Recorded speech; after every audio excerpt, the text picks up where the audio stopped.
શુક્રવારની સાંજે જામનગરના town hall ખાતે આમ આદમી પાર્ટીના જે ધારાસભ્ય છે ગોપાલ ઇટાલિયા તેમની જાહેર સભામાં બૂટ ફેંકાયાની જે ઘટના હતી, કોંગ્રેસી કાર્યકર દ્વારા જે બૂટ ફેંકાયું, આ જ સમયે ગોપાલ ઇટાલિયાની બાજુમાં કોંગ્રેસનો હાથ છોડી આમ આદમી પાર્ટીમાં જોડાયેલા જેનબબેન ખફી છે તે પણ જોવા મળ્યા હતા.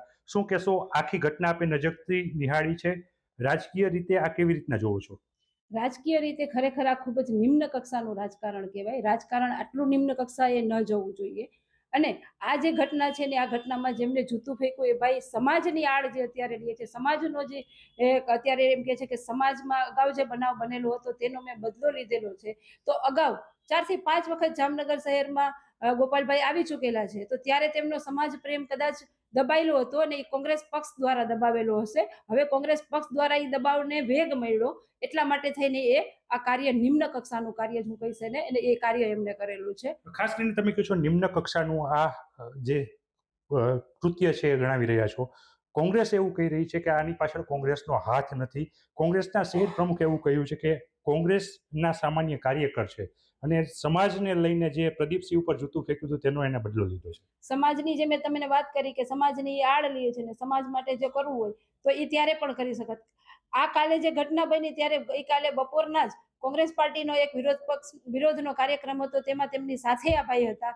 અને ત્યારે જ એના પછી જ આ જે થવામાં આવ્યું એ ચોખ્ખી રીતે દેખાય છે કે કોંગ્રેસ દ્વારા જ, અને હું ચોખ્ખી રીતે કહું છું કે જામનગર કોંગ્રેસના અમુક નેતાઓને આજે અત્યારે અમે આમ આદમી પાર્ટીમાં જોડાણા અને આમ આદમી પાર્ટીને અમારા જોડાવ બાદ જામનગર શહેરમાં જે વેગ મળ્યો છે, કાલની જે રેલી, કાલની સભા જે જોઈને, જે માહોલ જોઈને કોંગ્રેસને પોતાનું નીચું લાગે છે, એટલા માટે થઈને સહન ન કરી શકતા આવી નિમ્ન કક્ષાનું રાજકારણ કરેલ છે.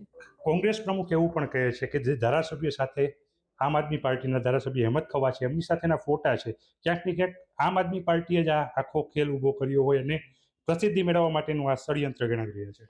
ખોટા તો ભાજપના જે ધારાસભ્યો હોય ને ભાજપના કોર્પોરેટર હોય એમની સાથે દિગુભાના પોતાના પણ હશે. હું કોઈનું નામ નથી લેવા માંગતી, પણ તમે કીધું કે દિગુભાઈ આવું કીધું એટલે હું જણાવું છું. એટલે રાજકીય રીતે ગમે એમ જે હોય પણ પર્સનલ સંબંધ હોય. અને હિંમતભાઈ અગાઉ કોંગ્રેસ પાર્ટીમાં જ હતા. કાલ સવારે એ ભાઈ સાથે મારા પણ ફોટા નીકળશે, તો એનું મતલબ તો એવું નથી કે આ મારું કોઈ ષડયંત્ર હતું. બીજું કે પ્રસિદ્ધિ મેળવવા માટે અમારે જે રેલી ને જે અમારી જે સભા હતી એ ખૂબ સરસ હતી જ. એમાં બીજું આવું કાર્ય, આવું નિમ્ન વિચાર કરી અને અમારે પ્રસિદ્ધિ મેળવવાની જરૂરિયાત જ નથી રહી. આ આખો કાંડ છે તે કોના ઈશારે થયો છે? જામનગર શહેર કોંગ્રેસના હિસાબે. તો આ હતા જેનબ ખફી કે જેઓ કહી રહ્યા છે કોંગ્રેસનો હાથ છોડી અને સાવેણો પકડી આમ આદમી પાર્ટીમાં આવ્યા છે, ત્યારે કોંગ્રેસનો હાથ છે તેવું તેઓ ચોક્કસ જણાવી રહ્યા છે. કિંજલ કારસરિયા, ન્યૂઝ 18 ગુજરાતી, જામનગર.